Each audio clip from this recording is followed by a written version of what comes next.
This is how we're going to end. I'm going to read to you the last two verses of Philippians 3 because it's talking about this, heaven, living with God forever. And I want to challenge you.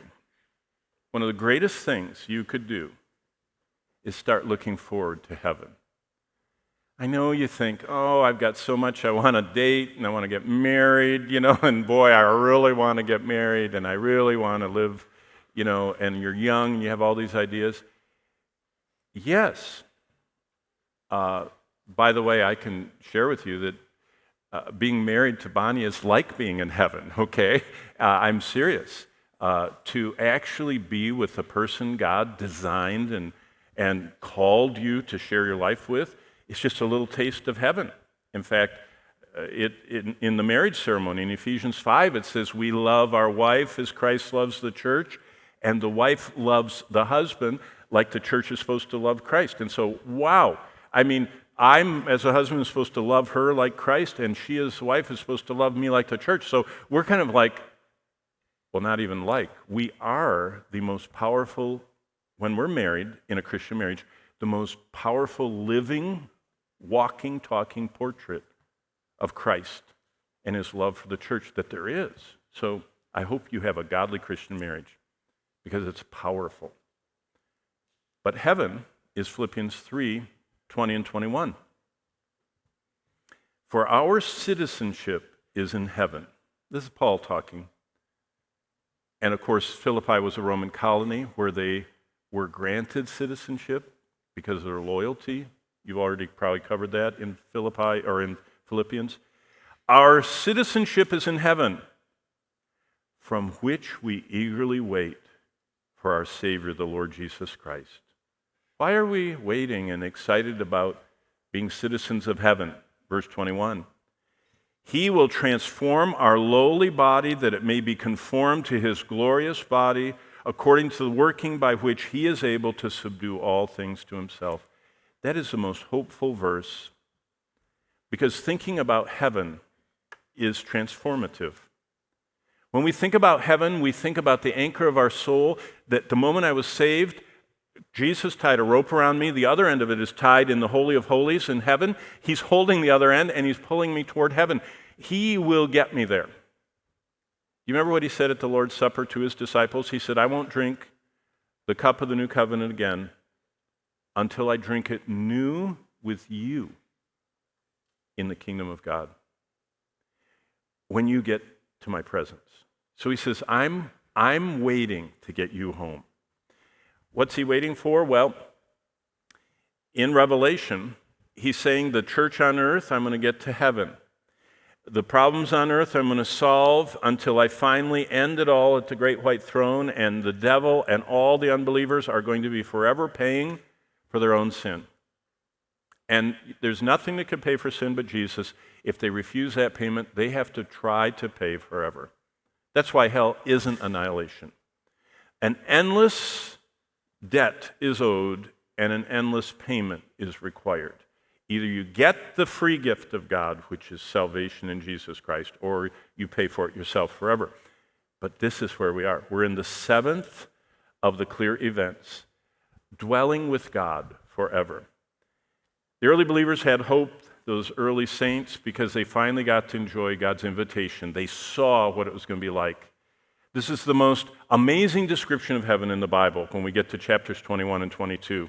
We get to dwell in the captivating presence of God. Is there anything that's captivating to you? We all like things. Some people are enraptured by music, some are enraptured by art, some are by the whole zoological or the botanical. You like animals, you like plants, you like music. Music is mathematical. God invented music and mathematics. Or you like physics, you're one of those kinds, Or you like sports, God designed the body. You understand what I mean? Everything that's captivating to us actually is connected to God. It's amazing. Even sex he invented. A big captivator for people. And that captivating one is inviting us, and he said, everything is going to be satisfied. On earth, apart from Christ, there's no satisfaction. People can't get enough of what they want. and they're just endlessly wanting more. But the Lord says, while you're a Christian, you're starting to realize that I can give you joy and peace and hope and strength, and I can satisfy you, but you're struggling. We go back and forth. It's like, remember I told you first week how our antennas are supposed to be fixed above and they keep getting tipped and looking down at the earth. And so the Lord welds the antennas. That's what heaven is. We're glorified. We focus on Him. He satisfies us.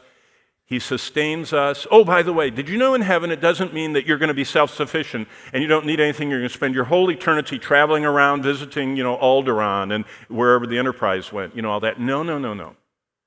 Did you know heaven has two things, a river of life and the tree of life? And that is for the sustenance of us. We are not self-existent even in heaven. Only God is self-existent and needs nothing. We need Him to continue living in heaven. We're not detached from Him there. We're attached to Him. Can you imagine being satisfied by God? That's why heaven is portrayed as a banquet. In the Bible times, a wedding banquet was the once-in-a-lifetime event for anybody that got invited to one, that was a part of it, that was either the bride or the groom. I mean, most families only could afford one thing like that one time in the life of their child, because it was a feast. Nobody had to work. You didn't have to take care of the animals. You didn't have to harvest. You just had a whole week of joy. And that's why when the wine ran out and Mary came to Jesus and said, the wine ran out, and He said, what do I have to do with you, woman? And then He does help, because He realizes, He knows humans, that this was the greatest event in this person's life. He's preparing the greatest event in our life for us, and it never will end. You ever go to a concert or a trip or, a cruise or Hawaii with your parents or whatever is big to you, a ski trip or Florida or something or Disney, and when it's over you go, that was so good.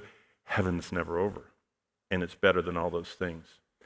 Heaven is God with us, and we're at home in heaven forever. That's just basically everything in chapter 21 and 22. So we need to take a little guided tour of heaven, just to get us tuned in. The way we get there is, we're on earth, and how we live on earth matters, because we're going to have to answer for it at the bema seat of Christ.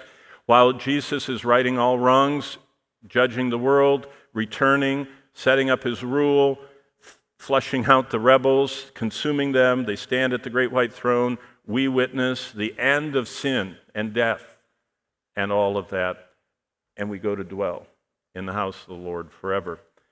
Oh, the early church loved this. Remember, the majority of them were poor, slaves. They knew that Jesus was all that we need to live in this ever-darkening world. And if they never escaped their slavery, if they never, and basically they weren't supposed to escape it, that's what Paul tells Philemon. You've covered Philemon. I heard Justin, I think, teaching about that he was supposed to go back and submit to his master and everything. And so Paul was not an anarchist in the society. He said, go back to whatever lowly place you have, don't rebel against it, and stay there to the end. Wouldn't that be discouraging? It would be, if you didn't know that Jesus was with you. And you could earn as many rewards, eternal rewards in heaven, for being a good cook in the slave kitchen, to be a good server at the master's table, to be a good stable hand or a chariot polisher, as if you were the Apostle Paul himself. Did you know that the Lord doesn't measure our eternal reward by the volume, but by the heart attitude? You can actually, in fact, I really think probably the people that are going to be most rewarded in heaven are not the Billy Grahams and not the, Jack Wurtzens and, the most famous people, the media people and the mega people. It's going to be the widow's mite. Do you remember what Jesus said about that widow? She gave 2 leptons. A lepton was a coin so small that you had to hold tight to it, and it fit between your thumb and your first finger. And it was like, they called them onion skins in the ancient world. They were so small. It was the smallest coin. And she gave the smallest coin that was invisible because it fit between your two fingers. And she put it in a big receptacle at the temple where people were dumping wheelbarrow loads of silver and gold coins. And she put her tiny ones in. And Jesus felt the sacrifice it was to her. See, what matters is what it costs you to serve the Lord. That's what the reward is based on. And so we all have equal access to sacrifice for Christ. And it starts with, I beseech you therefore, brethren, present your body a living what? Sacrifice. And that's what he rewards us for. So they got the message. The second generation church got the message. And basically, from the book of Revelation for the next 200 years, the early church did what they were told. They suffered and stood for Christ and were martyred and martyred and martyred until Tertullian said the blood of the martyrs is the seed of the church. And finally, Diocletian said, I can't keep up with this. And he retired. And Constantine legalized Christianity. Because Jesus is all we need. Now remember, revelation, apocalypsis, means the unveiling of Jesus, the revelation of Jesus. Now that's just a fact. How do you apply that? Jesus, revealed in Revelation, is all that we need. That's what this whole book is about, and it shows it at every level. But specifically, it showed it to these 7 churches. That's, if you remember, John was on Patmos. He sent this letter to Ephesus. It went around the 7 churches. And the last 2 chapters are asking, why is heaven so vital? We should think about it often. That's why Paul said, my citizenship is in heaven. I think about it all the time. Why? Because it's how to get ready for heaven. That's what we all need. We need to get ready for heaven. We need to start thinking about it. Basically, there are a lot of previews of heaven. Adam and Eve in the garden is a preview of heaven. Heaven is about God himself wanting to come meet with us. That's what the Garden of Eden was. God was coming down, they'd hear his voice, and they'd come, and they'd see what God had that day. That's a preview of heaven. Heaven is like Enoch. Enoch walked with God in chapter 5. Heaven is getting a one-on-one time all to ourselves with God. If that doesn't thrill your heart, then you'll grow in your understanding of who God is, because there is somebody that you would like to spend one-on-one time with, and it's because you know them really well. Or maybe there's someone you admire very much, you know. I remember that I wanted to meet these great people of Christendom. I remember W.A. Criswell was one of them. And he was the pastor of First Baptist Dallas, and I remember I dragged my dear newlywed wife Bonnie, and we had very little money, but I said, I want to go meet W.A. Criswell. He was such a giant, and others throughout the years, because I deeply admired them, but nothing like this. This is God. And Revelation is us getting a preview of David's Psalms. Remember what he said in Psalm 73, whom have I in heaven but you, and there's nobody on earth I desire like I desire you. Now most of us aren't quite that far. But that's why he was a man after God's own heart. He was that far. And that's why the Lord doesn't throw him out after he broke all 10 commandments, because down deep in David's heart, he said, I want you to provide for me forever. There's no one I desire. Everything I want is you. Did you know God will overlook an awful lot if our heart is totally focused on him? He sees that. And then we get to another preview of heaven is Christmas. That Jesus, his name shall be called Jesus, which being interpreted is Emmanuel, which being interpreted is God with us. So Jesus was God with us, Emmanuel. God with us makes it possible for us to be with God. See, God had to come to be with us, that's Jesus, so he could take us to be with God. So this is how Revelation describes those 2 chapters and all the stones and all the gates and all the rivers and all the trees and all the angels and the throne of God is all surrounding what Jesus said in John 14. In my Father's house are many mansions. By the way, that's a very interesting word, mansion. The Old Testament Hebrew was translated into Greek. It's called the Septuagint. You've heard about that. What's a fascinating study is if you want to understand a Greek word in the New Testament, more about what it means, you find when that Greek word is used in the Old Testament in the Septuagint. Do you know where this word mansion is used in the Old Testament? It's in the Ark, and it says that Noah made, according to God's design, a little cubicle or a little nest for every animal. The ark was filled with all these little nests. As far as we know, they probably all kind of hibernated and slept. They fed the ones that didn't, but the rest were in their little nest. It wasn't a mansion, like, Dollywood, and a gigantic, Nashville mansion or a Bel Air Hollywood mansion. It's a room or a nest close together with our Father. So I'm not going to be living, out there, in the Abbey, and you're going to be over there in the Abbey. We're all going to be very close. In my Father's house are many little nests, little room places. If it were not so, I would have told you, I prepare that place for you, that spot for you. Now, it's going to be identifiable because Jesus said we're going to get to be visited by people. Did you know he said that in Luke? We're going to have people coming to visit us who we used our earthly goods to help them get in the kingdom. That's why people give to missions. That's why people will support you when you go on your missionary trips. Bonnie and I are supported. Why? Because there are people that are very good at holding the ropes and praying and supporting because they want to have people come visit them in heaven that they invested and sacrificed their money so that these people all over the world could come to Christ through the missionaries, through the sharing of the gospel. And so we're going to have an identifiable nest in heaven, not to sleep in, because we don't sleep there, but to meet other people in. But it's going to all be close to God. Jesus said the place he's preparing is in his Father's house. That whole idea speaks of family and love and anticipated reunion, and we're going to see the people of all the ages. And another thing heaven is, Jesus adds this in Matthew 8. He says, many are going to come from the east and the west and sit down with Abraham, Isaac, and Jacob in the kingdom of heaven. Jesus called heaven a banquet feast that we all have a place in.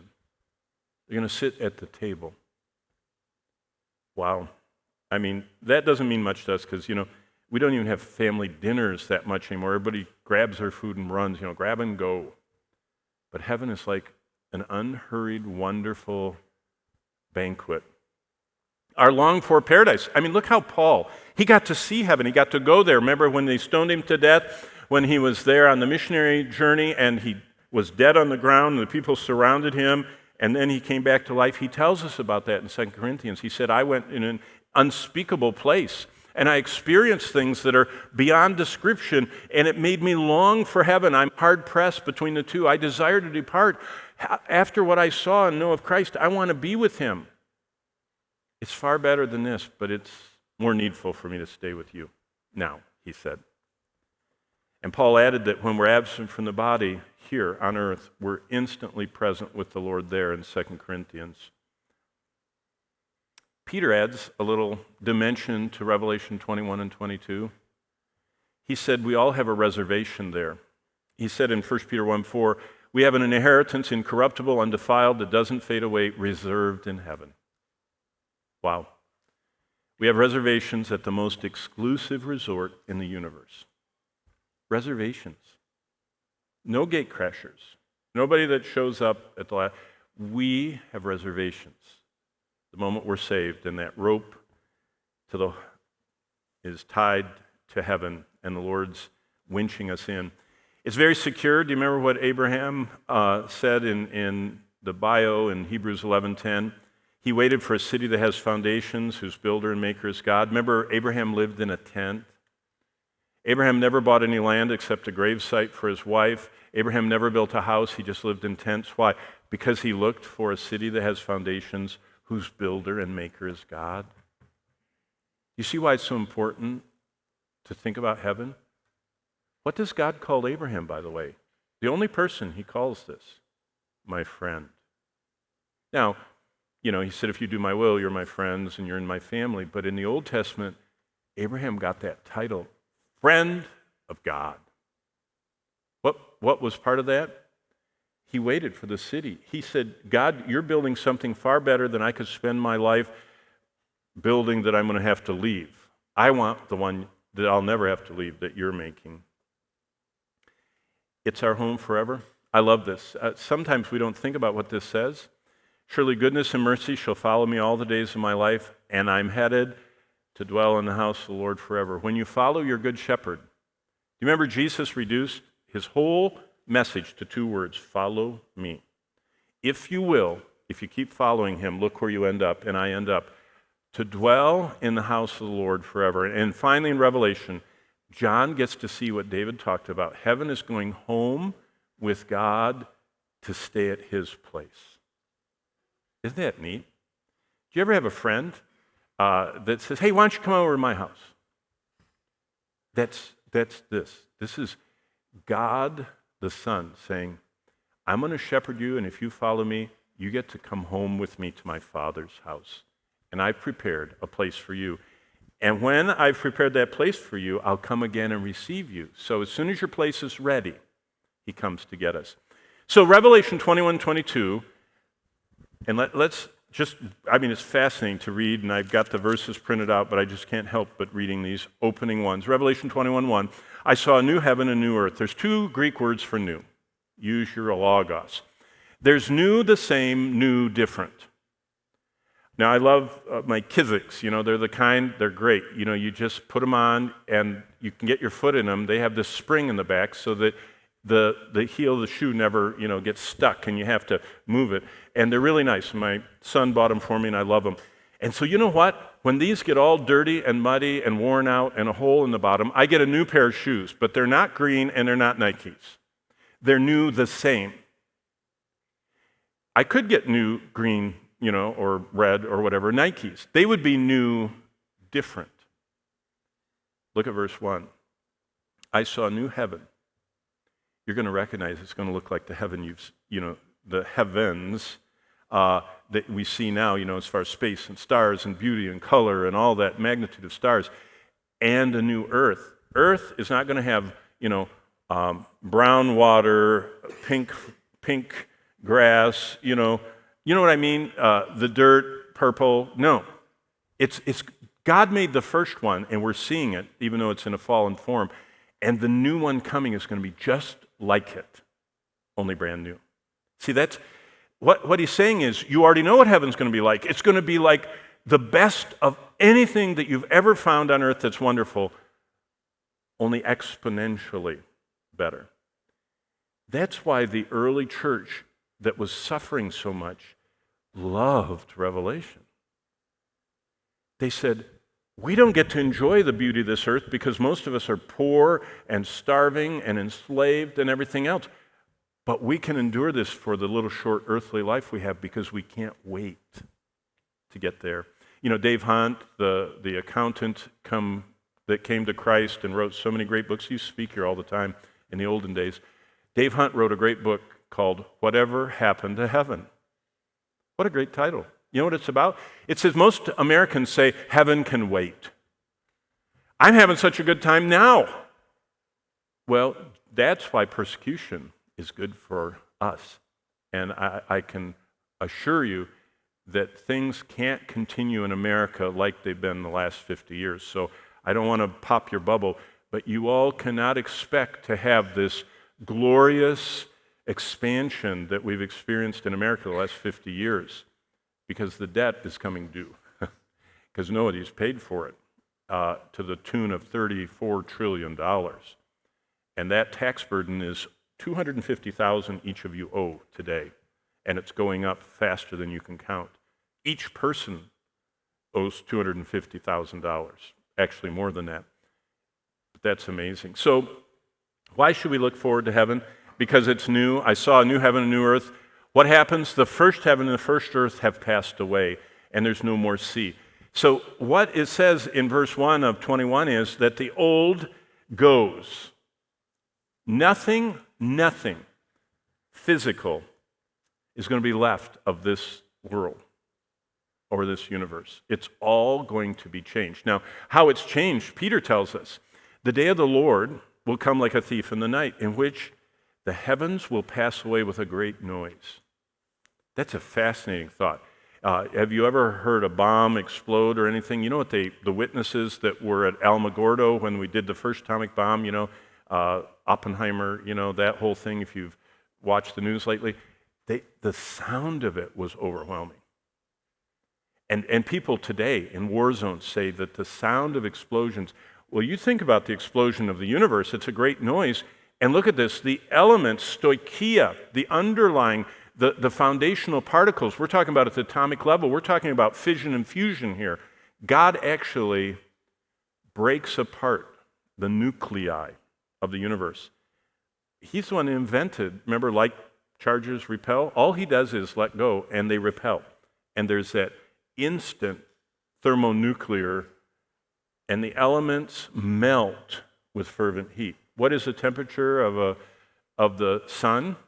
I mean, the surface is 30,000 degrees centigrade, and the corona that we saw during the eclipse is in the millions of degrees. That's what's going on to the whole universe, and both the earth and the works that are in it will be burned up. So why spend your life building something that's going to burn up when the only thing we can take with us to heaven are people? Basically, what John adds to what he already said in Revelation and what Peter said is, the world is passing away and the lust of it, but whoever does the will of God is going to last forever. Heaven is for the people who do the will of God. The greatest thing in life is to do the will of God. Doing the will of God is serving God. That's why I ask you. So let's talk about your first moment in heaven. Okay, you think about that much? You know what sociologists say? It says young people think about death an awful lot. And it's just a big, I mean, we feel fragile, we feel COVID made everybody feel fragile and endangered. Let's go back to a verse you know. Yea, though I walk through the valley of the shadow of death, I will fear no evil. What's that next part? You're with me. See, salvation is we get to have someone that sticks with us. Now, Isaiah 46, I'll show you in just a minute, says he's been sticking with you. Before your birth, he designed your DNA, and at your birth, he was there and began to hold you and me. And that shepherd, that good shepherd that has been with us from birth, has carried us through life, and at the moment of our death, I don't have to fear, David said, because you're with me. Your rod and staff comfort me. You're my shepherd, and I'm following you, and even at death. So let's go to the funeral here. What will your last moment be like? Well, let me just share with you. I've had the privilege of officiating hundreds of funerals. Bonnie and I, when we started out in California on staff at Grace Community Church with John MacArthur, I had a funeral every week. I pastored the 864 senior citizens. I mean, I had multiple ones that were on dialysis, that were, in comas, that were, dying. They were all, they had to be like 70 to be in my class, and I had almost 1,000 of them, and they were dying one a week or more. Well, I'll just share one. This is a dear friend of mine. I'll read to you what I said at this moment when they were carrying him to the graveside service. And by the way, that guy came to Christ while I was pastoring at this church, and I baptized him, and then he fell in love, and I performed his wedding ceremony, and then their first child, I dedicated them, and took him to Israel multiple times. I mean, he was a dear friend, and he became a congressman, and then he died of cancer. And so when I was doing his funeral, I said, Jesus visited the hospital where he was on November 6th to meet another of his precious children. Just as a dark, cold river of death began to flow, and the valley of death's shadow began to creak open, the only one who ever defeated death and destroyed him that had the power of death, that is the devil, the one that defeated the devil, Jesus, extended his arms toward David. It was 5:45 a.m., and all of a sudden, David, there in the hospital with all the nurses around and the beeping of all the machines, David was acutely aware that he heard a voice. And as he listened, he realized it was a voice he knew so well. Jesus said, "My sheep hear my voice, and they follow me." And so to that voice of his good shepherd, David looked up this Sunday morning for what was going to be the greatest day of his life. David had heard the voice of Jesus coming to take him to heaven. And then David opened his eyes and saw Jesus standing there, the one who'd been crushed for his iniquities. And he looked up and he saw his face, the one who had been bruised for his transgressions. And then he saw those hands, the ones that had been pierced for his sins on the cross. And those nail-scarred hands were actually reaching out for his hand. So David reached up. Now his family only saw a tired, cancer-ridden body breathe its last and fall silent. But by then, when they saw that, David had already firmly grasped those hands of Jesus. They had slipped quietly out of bed, out of the room, headed down the hall, and Jesus took him from the hospital to the place prepared for him in God the Father's home above. In that instant, David at last was glorified into Christ's likeness, and he stepped into an endless life because of God's amazing grace. So, my friend David's last moment on earth has two vantage points. That's what they were seeing. And it all just went, and this tent started collapsing. So that's what they saw. And everyone was crying. But really, as believers in Christ, what really happened on that last moment? See, that's why this is so important. Changes everything. That last moment on earth was actually his first moment experiencing what we studied last week in Revelation 3:5. Now, this is what the family saw. And they threw their roses in. And, it's a very moving time. But as we learn in Revelation chapter 3 and verse 5, when we come led by the nail-scarred hand of Jesus to meet our Heavenly Father, when does Jesus come? Well, it says in Hebrews 9 that it is appointed on the man once to die. The Lord Jesus Christ knew exactly at 5:45 a.m. on November 6th that David was going to die. And so before he died, Jesus showed up because it says he walks us through the valley of the shadow of death. We don't die. You say, oh, what? Yeah. Have you read John 11:25-27? Whoever lives and believes in me shall never what? Die. It says that. Jesus said that at a funeral for his friend Lazarus. He says, I'm the resurrection and life. Whoever believes in me will never die. So what happens? They look like they died. Yeah, their body, the tent, stops being their physical tent. But they don't die. They're immortal. Everyone, by the way, is immortal. But we have endless life, and unsaved people have endless death. They're dying forever in hell, the lost. We are living forever. Now, you already have endless life right now. We aren't fully aware of it. But boy, you're aware of it in the hospital. That's why I say you should memorize verses. They take everything away from you. He didn't have anything left. They took his glasses, they took his hearing aids, they took his watch, they took his iPhone, they took his clothes, they took everything. All he had was what was inside. The Word of God he'd memorized and the Spirit of God living in. Well, at that moment, the nail-scarred hand of Jesus that led David, he met his Heavenly Father because Jesus paid for this highest delight to get us by the miracle of grace before his throne of his Father in heaven. Listen for a moment what happened. It's recorded in Revelation 3:5. Jesus says at our death in Revelation 3:5, but I will confess his name before my Father and before his angels.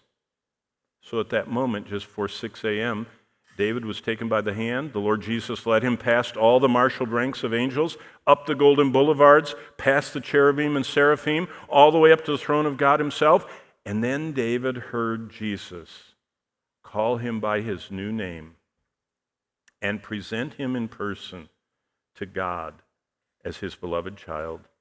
And David heard God the Father say, bring the best robe and put it on him. And think of it, a robe of white, bright as the day, pure as the light. When Jesus was transfigured on the mount, something happened to him. Not only his countenance glowed, but his clothes and raiment became white as the light. What a reward for all of us who have been completely forgiven.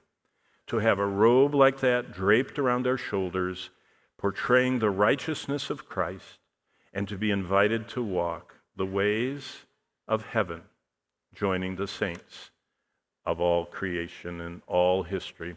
Well, who invites us to this moment? We have 14 minutes. Our Creator invites us. Do you know what it says in Isaiah 46, 3 and 4? What I already told you. That Jesus has held us from the moment of our birth. He carries us all the way through life. He's holding our hand when the heart monitor goes, and it's that flat line. And when we stop breathing, I was holding my dad's hand the moment of his death. It was the most amazing thing. All of us kids were there. We were singing hymns. He was singing hymns. My dad had huge hands. I called them paws. They were giant. He was so strong. And he was holding my hand and singing away with that oxygen mask on. He was fogging it up. He was singing away. And Bonnie was standing there. It was the most amazing thing. And all of a sudden, in the middle of one of the songs, my dad, who was gripping my hand like this, turned and went like that in the hospital room. So I was standing right next to him, so I looked over there too. And all I saw is what you see over there. I saw a wall. But in that instant, he let go of my hand. I thought, oh. And his hand just relaxed. And his mask did not fog up anymore. And his eyes that had been looking at all of us around the room, just kind of how, you see it in all the movies when the people die, they go like that. It really is like that. But you know what you don't see? What happens next is the color drains out of them. And they go from living pinkness to kind of like a cold greenish gray color. And they get cold and stiff. What was I holding then? The tent. Why did he look? I think my dad saw. It was the valley had opened of the shadow of death. And Jesus, the one who carried us from our birth, comes to walk us home. Now, for just a moment, think about creation. If you ever want to look up infusoria, your Creator, your best friend, designed all the life in one drop of water. I love science. There are 500 million tiny creatures that look just like these in every drop of pond water. You go out to any of the puddles, now that spring has started, the ponds that are all around you, you get one drop of that, you will find the explosive power of life. In one drop of water are 1,000 species of these things. Herbivores, carnivores, some have shells, some have none. They have mouths, teeth, muscles, nerves, glands. Some species have 1 to 200 stomach sacs connected by an intestinal canal. The thickness of the membranes is 1/50,000,000th of an inch. And only a God who's infinite would have worked on such a majestic scale as what you see in the stars and what you see in one drop of water.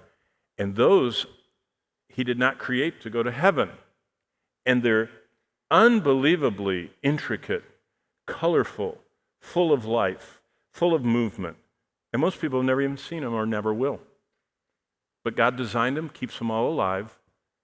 And he said, I'm their creator, but I'm your creator, but I'm also your guardian. Do you know what it says in Psalm 121, verse 4? He who watches over you neither slumbers nor sleeps.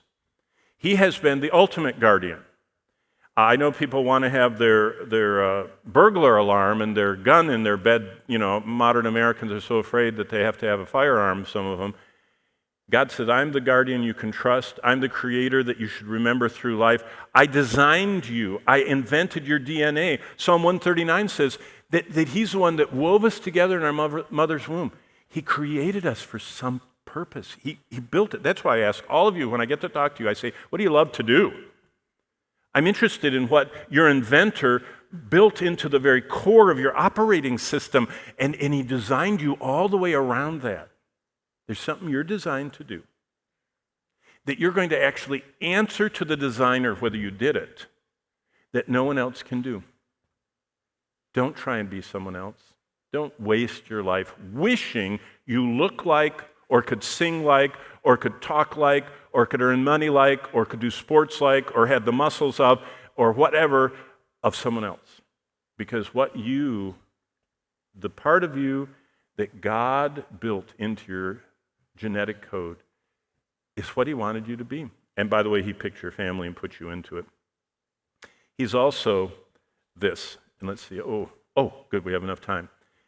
He is the friend that we're supposed to follow through life. You know, all of us have friends, and we want to impress them, and we don't want to lose them, and we like them, and you know, it's very important, and friends are so influential. Jesus said, hey, your friend is your lifelong guide, Psalm 16:11. You know what that verse says? I read it at the 16th birthday of every one of my kids. Bonnie and I read a psalm for the birthday year of each of our kids, and now our grandchildren, and et cetera, et cetera. On their 16th birthday, I would grab my Bible and I would read this to each of our children. This verse, thou wilt show me the path of life. In thy presence is fullness of joy. At thy right hand are endless pleasures. What does the verse say? You, God, my friend, want to be my lifelong guide. You want to show me the path of life. How do I know if I'm following you? That was another question a lot of you asked me. How do I know I'm doing God's will? You all have a phone. If you look at the phone, here I'll look at mine. Whoa, I have 2 bars right now. 2 bars. You know, the cell tower. Let me see which way the cell tower is.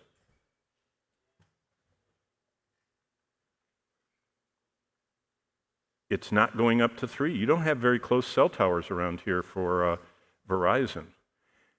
I can tell if I'm going in the right direction toward the cell tower because the signal gets stronger. Do you know what Psalm 16:11 says?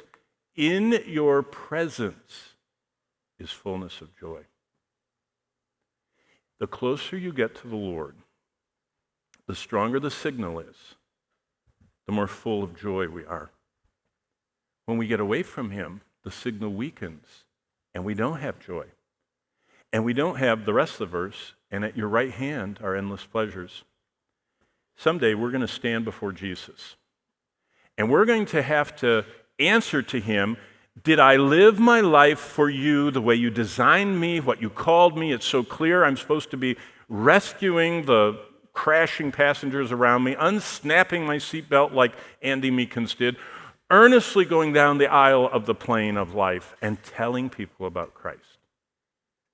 Or not. Now, what Bonnie and I do regularly over the last 7 years, honey, we've been doing this. We were sent out. I was a pastor of a wonderful church in Michigan, and we were sent out to be missionaries. And for 7 years, we've been doing this, just crisscrossing the world, flying 8,000 whatever miles a month and speaking all these places like you. We've driven in 30 different countries. I've driven the car in 30 different countries. And Bonnie will say to me, honey, are you tired? Do you want me to drive? And when I want her to drive, I pull the car over on the shoulder, I put it in park, I turn it off, I pull out the keys, I get out of the car, I walk around to her side, I open the door, and I hand her the keys, and I no longer am the driver. And I sit in the passenger side. Do you know what surrendering to the Lord is? Pulling your life over. Parking. Taking the keys, the control of everything, and handing them to Jesus. And getting in the passenger seat. And then you know what he promised to do? We have 6 minutes. I have to tell you this. When I was your age, I was studying to be in the ministry. One of the assignments, do a hospital visit. That's what they did to all the pastoral people in preachers' boys' class, they called it. So I just went to the local hospital. Back then, they didn't have all the rules they have. I just walked down the hall of the hospital and looked in each room. That's not advisable. There are all kinds of stuff going on. And I looked until I found a man. I wanted to visit a man. And I walked until I found one that looked up, and one looked up. And I walked in his door, and I had my big Bible, and I said, I'm a ministerial student at the school down the road here, and I'm supposed to do a hospital call. Can I do one with you? He said, sure. What else can I do? I'm just in bed. He was there in bed, sick. And so I read the Bible to him and asked him some questions and whether I could pray for him and read scriptures and I said, thank you. He said, wait a minute. Aren't you going to help me? I said, what do you mean? He said, well, I helped you. You read the Bible and prayed with me. I want a Wendy's triple. I said, what? He said, yeah, the hospital food stinks. He said, sneak down the back stairs and buy me a Wendy's triple. I was a a junior in college, and I didn't even have enough money to wash my clothes in the laundromat. I would wash other guys' clothes so that they paid for it and used their soap because I didn't have enough extra money. I was paying my way through school. I said, a Wendy's triple, that cost over $1. He said, I know. So I did. I went out, down 3 floors, walked to Wendy's, bought him a Wendy's triple with my last dollar, brought it up to him and gave it to him. Said, there you go. Thanks for letting me do the hospital call. I didn't know it was going to cost me $1. He says, wait a minute before you go. He said, what's your name? I said, why? He said, because I'm going to send you a thank you. I said, oh. And so I told him, and I said, I live over there in that residence hall, that college that's right over there. He says, great. Forgot all about it. 2 or 3 weeks later, I got a letter. I'd never gotten a letter like this. The paper was not paper. It was like cloth. It was nicer than anything I'd ever touched. And my name wasn't written with, ink. It was engraved, raised, embossed, raised letters, my name. And I opened that, and it was an invitation. And it said, you are invited to dinner with me, the guy in the hospital. I'll pick you up in front of your residence hall at 6 p.m. on this date. Wear your nice clothes. Wow, I thought, I get a meal out of my $1. I got my best little outfit, I only had one anyway, my church clothes they were called, and I waited out front, and this limousine, one that has multiple doors, with a driver, pulled up, and they opened the door, and there was the guy from the hospital. He said, hey, he said, thanks for bringing me that Wendy's. He said, I'm going to let you experience something you've never experienced before. By the way, he was from Texas. His parents had a 10,000 acre, do you know what that is? 16 square mile ranch. They raised black Angus cows and oil wells. And I visited the place. It was unbelievable. And so I got there and I had dinner. I never had dinner like that. The menu had no prices on it. They pushed out a cart. There was a slab, a side of beef on it. The guy was sharpening the knife. He said, what kind of cut do you want? Do you know what it means, cut? Whatever you say, they go to that part of the cow and cut the steak off that part, and the whole thing is, the quarter is there on a marble slab. I said, wow, this is great. And he says, by the way, I'm a Christian. I let you do the hospital visit just because I knew you were in school. But he says, what do you do in the summer? I said, I'm on a mission trip smuggling Bibles. He says, what date does it start? And I told him, he says, how about if I take you to Europe a week before and I show you Europe like you've never seen? I said, okay. Jesus wants to drive our life. You know what it's like? I experienced a tiny bit of heaven on that trip. I flew over. When I landed in London, I didn't get off the plane the way everybody else did. Did you know there's a little door when you get out in that that walkway up to the terminal? There's a little door, and there was a man standing there with a sign. I went down into a car. They drove me to a hotel. They did not take me to the front desk. They took me in the back door. I went up to my room. I said, how did we get this room? He says, don't worry, everything's taken care of. Get ready, we're going to dinner. We went to dinner. The first place we went was an aquarium in London that had a wall like that. You could see the fish. And you ordered on the menu, and whatever you ordered, they had a saltwater tank, and it was alive in that tank. And someone went there and speared it. You talk about fresh. And that was the beginning of a week of how the rich and famous live. Now, few of us get that. But all of us are going to get that when God lets us go to live in his house forever. I hope you'll surrender and let him lead your life. You've been a blessing to us. God bless you. Bye-bye.